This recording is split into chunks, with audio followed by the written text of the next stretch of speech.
শরীকে কোরবানি করতে হলে কোন কোন বিষয় লক্ষ্য রাখতে হবে? কোরবানি একা দেওয়া উত্তম নাকি শরীকে দেওয়া উত্তম?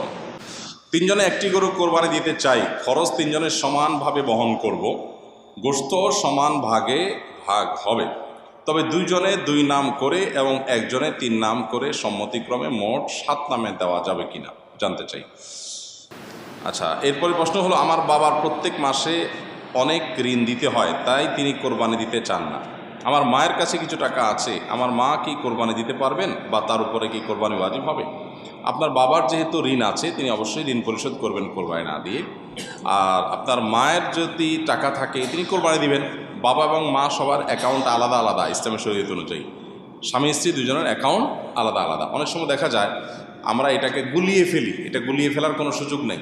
স্বামীর যদি টাকা না থাকে তো বেচারাও কোরবানি দিবে না, স্ত্রীর টাকা আছে তিনি কোরবানি দিবেন, তখন স্ত্রীর কোরবানির থেকে গোশত খাবে স্বামী। এই তো এরকম ব্যাপার না যে স্বামীর যেহেতু ঋণ আছে অতএব আমি কোরবানি দেব না, স্বামীর ঋণ আমি পরিশোধ করতে বাধ্য, এরকম না। স্ত্রী যদি স্বামীর ঋণ পরিশোধ করেন সেটা তার পক্ষ থেকে এহসান হবে, ভালো। তিনজনে একটি গরু কোরবানি দিতে চাই, খরচ তিনজনের সমানভাবে বহন করব, গোশত সমান ভাগে ভাগ হবে, তবে দুইজনে দুই নাম করে এবং একজনে তিন নাম করে সম্মতিক্রমে মোট 7 নামে দেওয়া যাবে কিনা জানতে চাই। দেখুন, কোরবানিতে ভগ্নাংশ কেউ নিতে পারবে না, পূর্ণ একটা অংশ নিতে হবে। এখানে কেউ ভগ্নাংশ নিচ্ছে না প্রশ্নের ক্ষেত্রে, কিন্তু একটা গরুতে সর্বোচ্চ 7 ভাগে দেওয়া যায়, 7 ভাগে দিতে বাধ্য না। এর মানে এই না যে 7 ভাগে দেওয়া যাবে। মানে যেভাবে স্টাইলে ধরছেন আমার তো মনে হচ্ছে রেকর্ড করছেন, রেকর্ড করলে স্ট্যান্ডে সেট করেন, করে সুন্দর করে করেন, নিয়মতান্ত্রিকভাবে করেন। হ্যাঁ, আচ্ছা, একজনে 3 নাম দিয়েছেন অথচ টাকা দিয়েছেন 3 ভাগের 1 ভাগ। 3 নাম মানে 3 জনের তরফ থেকে দিয়েছেন, তো আর বাকি 3জন সমান করে টাকা দিয়েছেন। তার মানে এখানে হয় 3 জনের পক্ষ থেকে হবে বা এক একজনের 2 জনের তরফ থেকে দিবেন, তাহলে 6 জনের তরফ থেকে হবে। যেহেতু টাকা সমান দিচ্ছেন, টাকা দিচ্ছেন সমান, কিন্তু নাম একটা বেশি দিচ্ছেন, সেটা কিসের ভিত্তিতে? যদি সবাই বলেন ঠিক আছে আমরা টাকা বেশি দিলেও ওনাকে একজনের তরফ থেকে বেশি দেওয়ার সুযোগ আমরা দিলাম, আমাদের পক্ষ থেকে ছাড়, তাহলে সেক্ষেত্রে সেটা জায়েজ আছে। তাহলে ব্যাপারটা এরকম হবে যে একটা গরুর দাম ধরা যাক 90,000 টাকা, 3 জন 30,000 করে টাকা দিলেন, তাহলে 30,000-এ দুই নাম করে দিয়েছেন, অর্থাৎ 2 জনের তরফ থেকে, কেউ নিজের স্ত্রী, নিজের বাবার অন্য কারণ পক্ষ থেকে দিলেন, আরেকজন 3 জনের তরফ থেকে দিলেন। 3 নাম মানে 3 জনের তরফ থেকে। তো যে ব্যক্তি 3 জনের তরফ থেকে দিলেন তার তো 45,000 টাকা দেওয়ার কথা, কিন্তু দিয়েছেন 30,000 টাকা, তাহলে বাকি 15,000 টাকা যেটা তিনি দেন নাই, অবশিষ্ট 2 শরিক মিলে যদি বলেন ঠিক আছে আমরা দিয়ে দিয়েছি, ওইটাই ওখানে কাউন্ট করলাম, এটা তোমার জন্য গিফট, তোমার তরফ থেকে হলো, তাহলে জায়েজ হবে। আদারওয়াইজ এটা জায়েজ হবে না। অর্থাৎ টাকা সমান সমান দিলাম, কিন্তু আমি ভাগ বেশি নিলাম কম নিলাম, এটা করা যাবে। কোরবানি একা দেওয়া উত্তম নাকি শরীকে দেওয়া উত্তম? কোরবানি অবশ্যই ভাগে না দিয়ে একাকী দেওয়া উত্তম, এতে কোনো সন্দেহ নাই। আপনি একটা গরুর 7 ভাগের 1 ভাগ নিলেন, এটার চাইতে আপনি একটা ছাগল কোরবানি দিলেন, এই দ্বিতীয় অপশনটা অবশ্যই উত্তম, এতে কোনো সন্দেহ নাই। কারণ আপনি যখন শরীকে কোরবানি দিলেন তখন সেখানে অনেক শরীক, তাদের কার উপার্জন হালাল, কার উপার্জন হারাম, কার মিশ্র উপার্জন, কার নিয়ত গোশত খাওয়া, নানান রকমের ঝামেলা সেখানে থাকে। আর আপনি যখন একা একা দিলেন তখন সেই ঝামেলাটা আর থাকে না। তো এই জন্য একাকী কোরবানি দিলে সেটা অধিকতর উত্তম হয়। আমরা সাধারণত গরু কোরবানি না দিলে আমাদের দিলটা শান্তি হয় না। এই দিলটা শান্তি হয় না কি আল্লাহর জন্য, আল্লাহর রাস্তা বেশি টাকা খরচ করার নিয়তে? সেটাই যদি হয় তাহলে অন্য খাতে দানের ক্ষেত্রে কেন এত আগ্রহ দেখা যায় না? তো এই জন্য আসলে আমাদের নিয়তটাকে পরিশুদ্ধ করা দরকার যে আমরা কেন কোরবানি দিচ্ছি। অতএব কোরবানি আপনি একা একা দিতে পারলে সেটা উত্তম। হ্যাঁ, শরীকে দিলে সেটা জায়েজ আছে, না জায়েজ না। শরীকে কোরবানি করতে হলে কোন কোন বিষয় লক্ষ্য রাখতে হবে?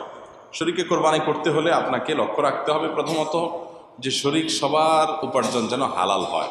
যদিও অনেকগুলো আমাদের মতে শরীকের কারোর উপার্জন হারাম হলে বা কারোর নিয়ত গোশত খাওয়া হলেও আপনার কোরবানির কোনো অসুবিধা হবে না, তারপরও আপনার এই গোশতে, এই ইবাদতে, এই কোরবানিতে তার যেহেতু ভাগ আছে, সেখানে যদি এক একজনের এক এক নিয়ত থাকে, বিশেষ করে একজনের নিয়ত হলো শুধু গোশত খাওয়া, তার আসলে কোরবানির উদ্দেশ্য না, তাহলে সেক্ষেত্রে আপনার অন্য সবারই কোরবানি হবে কিনা সেটা নিয়ে যেমন বললাম অনেক ওলামাদের মধ্যে হবে, আবার অনেক ওলামা একরাম ফোকাহে একরামের মতে কিন্তু এটা হবে না, কারণ এখানে পশু একটাই জবাই হচ্ছে, নিয়ত একজন এক একটা হলো এটা গ্রহণযোগ্য না। এক। দ্বিতীয়ত হলো নবী সাল্লাল্লাহু আলাইহি ওয়াসাল্লাম বলেছেন ইন্নাল্লাহা তাইয়্যিবুন লা ইয়াকুলু ইল্লা তাইয়্যিব, আল্লাহ পবিত্র, পবিত্র ছাড়া কিছু গ্রহণ করেন না। অতএব কোরবানির পশুতে হারাম টাকা কেউ ইনভেস্ট করলো, আল্লাহ এটা গ্রহণ করবেন না।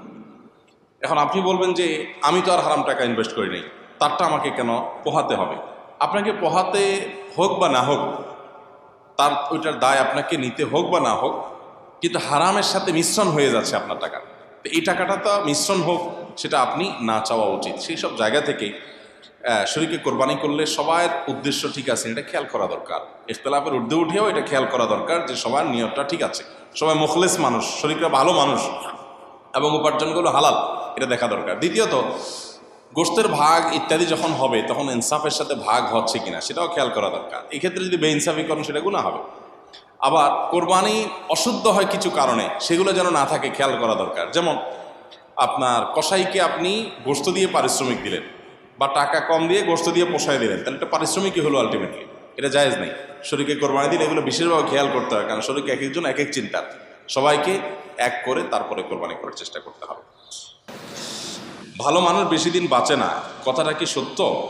কারণ সমাজে যখন কোনো ভালো মানুষের মৃত্যু হয় তখন এরকম কথা শোনা যায়, অনেকেই এরকম কথা বলেন যে ভালো মানুষ বেশি দিন বাঁচে না। এটা আসলে কোনো কোরআন হাদিসের কোনো কথা যে এরকম না, বরং নবী করিম সাল্লাল্লাহু আলাইহি সাল্লামের একটা হাদিস আছে আমরা জানি, খায়রুন নাসি মান তালা আমরুহু ওয়া হাসুনা আমালু, সবচেয়ে উত্তম মানুষ হলো সে যার হায়াত বেশি পায় আবার আমলও বেশি করতে পারে, এ হলো সবচেয়ে উত্তম মানুষ। তাহলে ভালো মানুষ হলেই হায়াত কম পায়, অল্প বয়সে মরে গেলে সেই ভালো মানুষ, এত সহজ ক্যালকুলেশনের সুযোগ নেই। অনেক খারাপ মানুষ অল্প বয়সে মারা যায়, আবার অনেক ভালো মানুষ অনেক দীর্ঘ হায়াত পেয়ে তারপরে মারা যান। অতএব কে কত হায়াত কম পেয়েছে বেশি পেয়েছে এটার উপরে আসলে ভালো মানুষ খারাপ মানুষ হওয়া নির্ভর করে না, ভালো মানুষ খারাপ মানুষ হওয়া নির্ভর করে ভালো কাজ করে যেতে পেরেছেন কিনা এটার উপরে। বরং যদি ভালো কাজ করার সুযোগ পায় তাহলে দীর্ঘ হায়াত পেলে আরও ভালো, নবী সাল্লাল্লাহু আলাইহি ওয়াসাল্লাম বলেছেন। অতএব আমরা যে বলি অল্প বয়সে মারা গেলেই বলি যে লোকটা ভালো ছিলেন, ভালো মানুষ দেখে বেশি দিন বাঁচেন নাই, এরকমটি এত সহজে যোগ বিয়োগ করা ঠিক না। তবে হ্যাঁ, কেউ মারা যাওয়ার পর সে যদি সত্যি ভালো হয় তো সুধারণা করা যেতে পারে, এতে কোনো সমস্যা নেই। কোরবানি একা দেওয়া উত্তম নাকি শরীকে দেওয়া উত্তম? শরীকে কোরবানি করতে হলে কোন কোন বিষয় লক্ষ্য রাখতে হবে? তিনজনে একটি গরু কোরবানি দিতে চাই, খরচ তিনজনের সমানভাবে বহন করব, গোশত সমান ভাগে ভাগ হবে, তবে দুইজনে দুই নাম করে এবং একজনে তিন নাম করে সম্মতিক্রমে মোট 7 নামে দেওয়া যাবে কিনা জানতে চাই।